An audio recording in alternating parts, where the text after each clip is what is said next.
Welcome back to the Welsh History Podcast, episode 119, Henry Gives Owain a Gift. For Owain Glyndwr, the summer of 1402 was a pretty good one. He had been fairly successful in the summer, winning a big battle that saw many valuable hostages taken, and the English given such a bloody nose that they were starting to doubt themselves and their ability to defeat Owain. The return or sellback of these hostages created a new dynamic for the Battle of Wales. Those who were returned to England brought financial gain for Owain, which funded his campaigns and gave him more legitimacy. Meanwhile, for those following this war within the clerical community, Owain was the rod of God's anger, someone meant to humble the chosen people, to make them come back to the faith instead of continually falling to wickedness. Now, whether this is a revision by Adam of Usk, writing after the fact, or whether he truly only ever saw Glyndwr's revolt as a sign of divine retribution is anyone's guess, really. After Bryn Glas, Owain and company went raiding and pillaging throughout South Wales, attacking Newport, Caerleon, and Usk. They may even have gone as far as Elfiel, Bulleth, and areas around Rhytney-on-Wye, which is a small community on the Welsh border in Herefordshire. This was not just a quick attack raiding force, but rather it seemed it was more like a proper army. They destroyed not just small communities or pillaged small areas, but they were destroying all sorts of things. They were taking land. They were destroying the local resistance, capturing wealthy landholders, and effectively defeating all the surrounding English and Welsh forces that opposed them. With the losses mounting, Usk had called these Welsh rebels little more than poorly led rabble, but it appears to be something much better organized than that. Owain was maintaining a number of troops now, launching attacks across Wales which were impacting along the borders of the marches in a way that looked much better coordinated and controlled than had been presented, and certainly than what had been previously the case. On top of that, he kept control of these forces to the point where they did not range across the border in any great degree. In 1402, the Welsh War was appearing to be more than a mere revolt. Make no mistake, we're still talking largely of an insurgency, hit-and-run type of tactics, and there was little doubt that the Welsh could do much more than that at this point. However, they were much better coordinated and controlled than in the past. The areas of uncontrolled, localized uprisings were probably now at an end. We're now seeing a much more focused and driven effort, one that had weight behind it and control behind it in ways that could not have been perceived or seen of happening as recently as, say, a year ago. King Henry likely recognized this and saw that his own position was now teetering on a knife's edge, which might explain why he decided to abandon his cousin, Edmund Mortimer, to the whims of Glyndwr rather than paying his ransom. Mortimer was a cousin of the former Bolingbroke, and importantly seemed to have or at least his nephew had, a better claim to the throne of England than Henry did. This must have rankled Henry enough that he decided he really did not need someone others could rally around, and someone with as much weight politically and financially to be able to push him possibly out of office or out of position. Politically, it was a dangerous thing to play this game. Mortimer, of course, had supporters who were likely less than happy that Henry was not bailing him out. Key supporters, in fact, that had helped in the war against Glyndwr to this point. And that would be a big part of the issue. This attitude, at the very least, would be seen as less than chivalrous, and at most, and at worst, an example of realpolitik. Something that would show Henry effectively in the worst light. And if you had any doubts about Henry, this, of course, would do nothing to ease those fears. The English were also dealing with diversions outside of Wales in the summer as the Scots attacked along the border, likely delaying any sort of coordinated move against Glyndŵr in that summer because many of the English nobles were, of course, taken up with dealing with this problem. In fact, one of the big leaders in North Wales for the English was Henry Percy, who was now leading the English response against the Scots. He met them in a place called Homildon, and in September of 1402, they would actually catch the Scots returning after a raid, which would then lead to one of the heaviest defeats of the Scots in their history. It was something of a coup for the Percys, and of course, they themselves were likely ecstatic for the victory. They had also captured a high number of high-profile nobles, which could then be used to ransom back and load their own coffers on that kind of thing, much as Owain's doing with the English. And so they must have been quite pleased with themselves at this point, between the fact that they had done this and then the fame they had gained for winning such a big victory.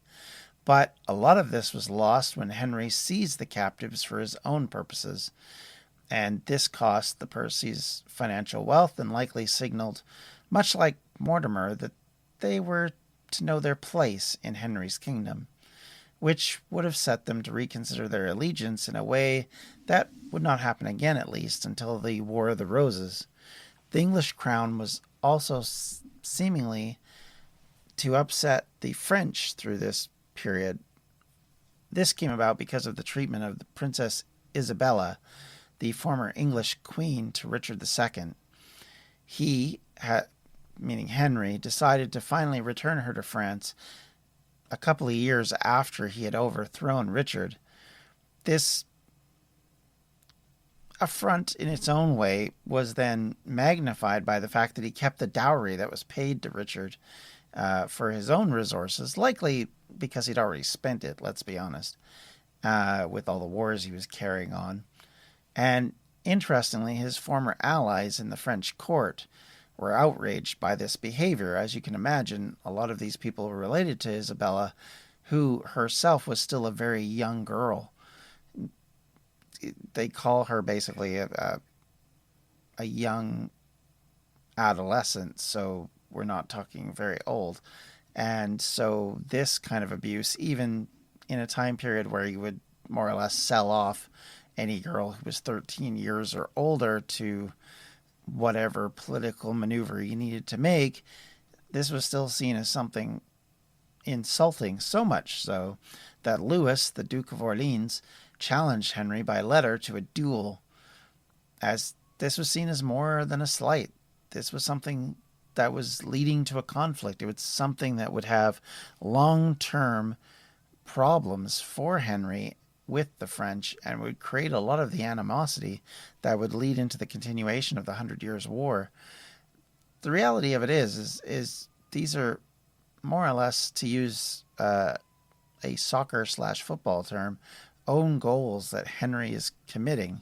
He's giving away so much for his own behavior. I mean, all you have to do is look at what had happened with Owain to see how much his attitude is setting up enemies where there probably wouldn't have been any normally, and certainly some that would have long-lasting effects. While some have defended Henry, it's hard to see how this behavior to his own nobles and to foreign powers can be seen anything other than an example of his inability to be mindful of others. And, to be fair, to be very politic about it, because anybody with any sort of brain in the political field would not try and isolate yourself with so many enemies circling you. As noted, Henry was an abrasive individual. He didn't seem to care who he insulted, who he attacked, who he, in effect, created enemies of. And this tendency would certainly come back to haunt him in great and large and small ways. Hey, podcast listeners, I'm Paul Brandis introducing my podcast, Countdown to Dallas. It's a fascinating, in-depth look at the seemingly unconnected events that led to the assassination of President John F. Kennedy. It's based on my book of the same title. In that book and in this podcast, I go all the way back to 1939, when Lee Harvey Oswald was born into a troubled and dysfunctional family. I'll follow his transient and often violent teenage years and young adulthood, painting a fuller picture of the man who would later become Kennedy's killer. I also take a look at events unfolding in that era, like Cuba and Vietnam, and I'll unpack the conspiracy theories too, not one of which has ever been conclusively proven. Subscribe to Countdown to Dallas at evergreenpodcasts.com or your favorite listening app, October 31st. History is complicated. The story of human progress is long, messy, and riddled with controversies big and small. On Conflicted, we dive headfirst into history's most infamous events and contentious figures. We try and untangle the good from the bad, the fact from the fiction, and the monsters from the misunderstood. Was Genghis Khan a murderous butcher or a civic pioneer? Did the Allied powers go too far in firebombing the German city of Dresden at the twilight of World War II? And how did the Marquis de Sade acquire such a sinister reputation? And was any of it true? These are just a few of the tough questions we wrestle with and investigate on Conflicted. So if you love history or just enjoy a good story, please join me, your host, Zach Cornwell, for a fascinating new topic each and every month. Conflicted, a history podcast, is available on Spotify, Apple, or wherever else you get your podcasts. I hope to see you soon.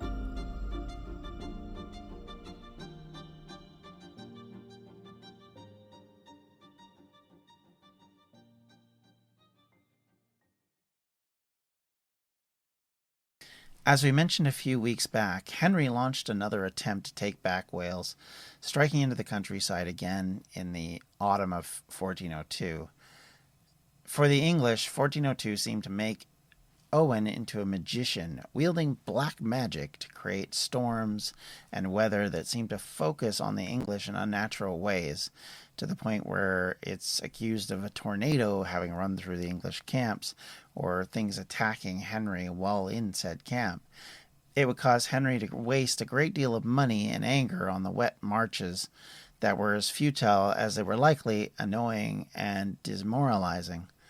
His pillaging and general defeat by soggy, aimless wandering meant that he had done nothing to endear himself to his subjects in England or Wales, and with it the Welsh began to side more and more with Owain, to the point where there were few Welshmen or women willing to fight for him or support the English.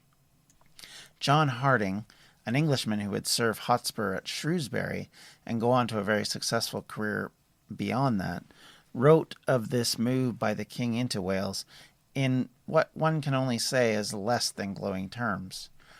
To quote him, "The King Henry thrice to Wales went, in the haytime and the harvest, diverse years.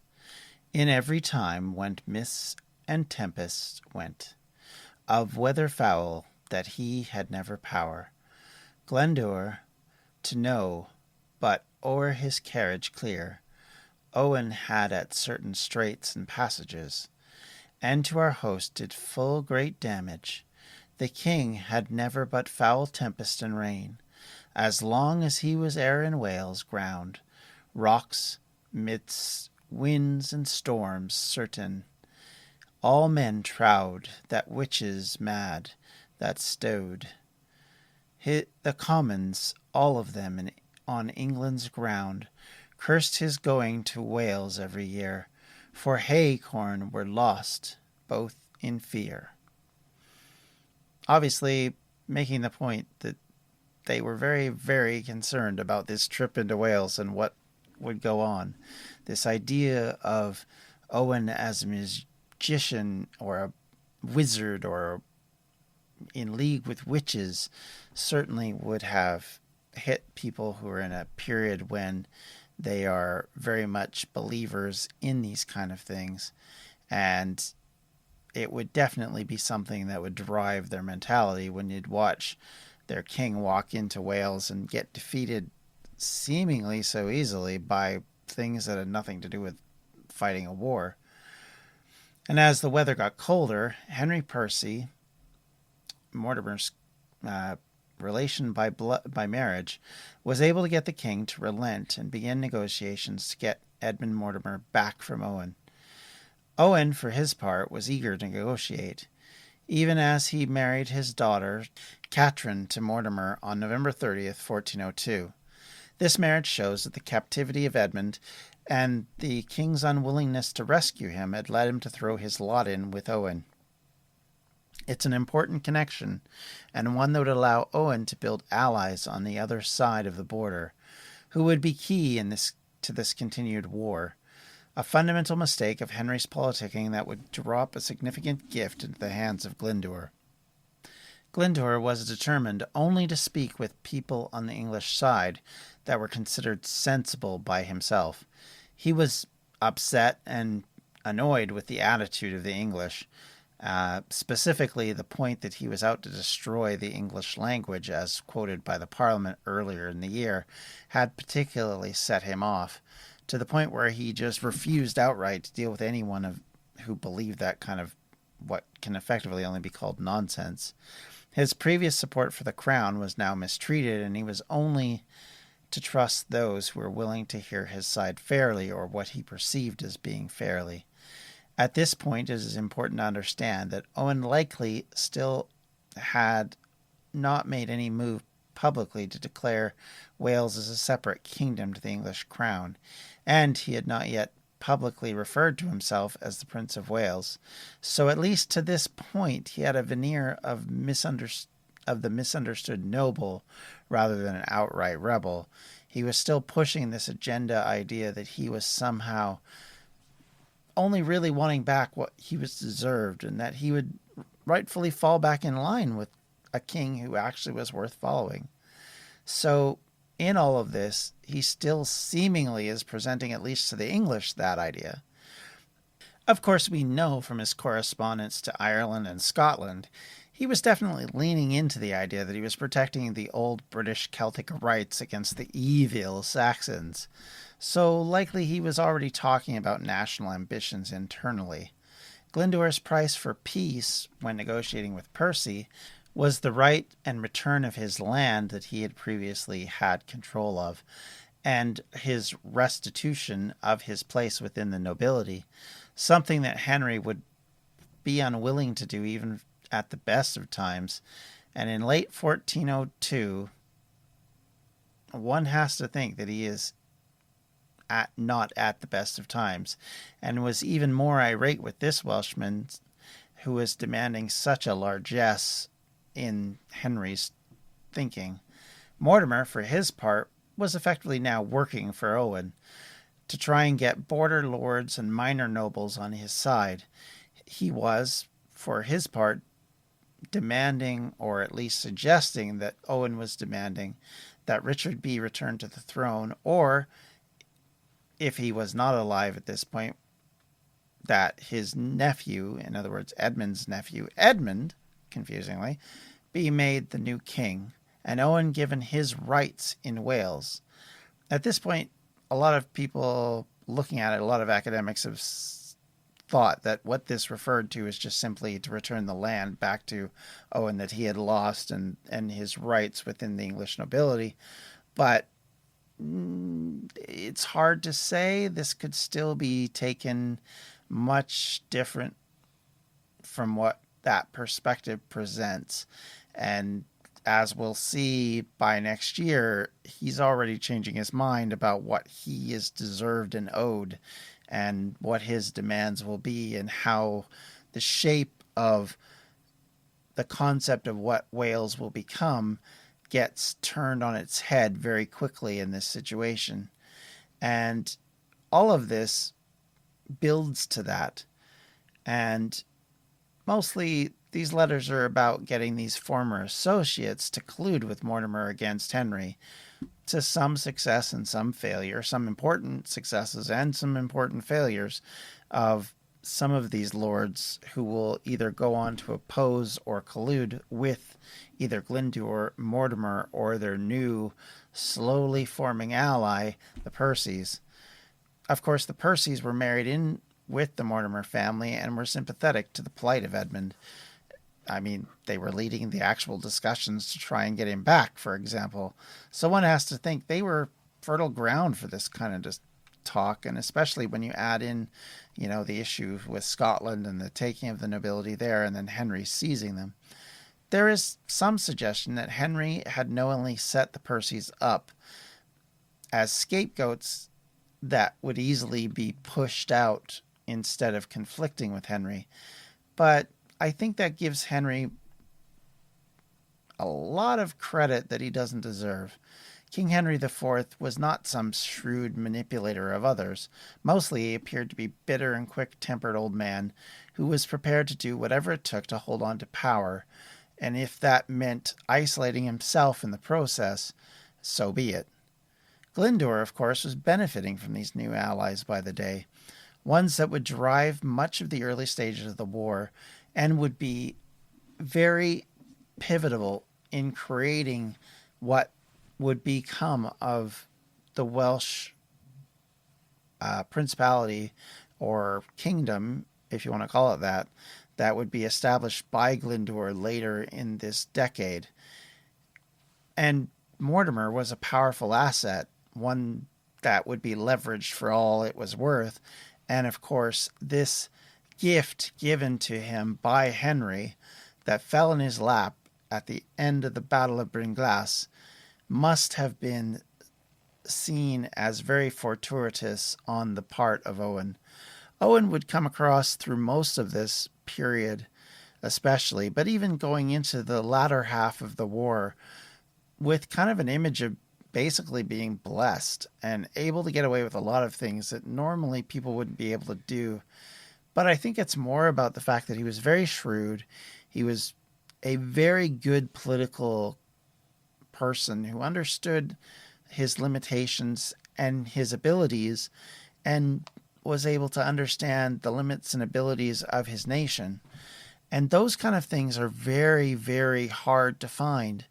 And it goes to show really what the English lost when they isolated him, because had they kept him on side, and more to the point, if they'd have promoted him and pushed him like they had done up until Richard II was overthrown, we may have seen something of a very different situation.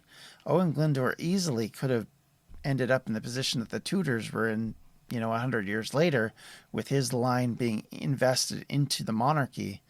But nonetheless, this is where we got to, and this is how things have turned out for both the English and the Welsh, come what may, and it's going to have long-reaching consequences for sure. Some that are good and some that are bad, but it's these kind of things that will set this all into place.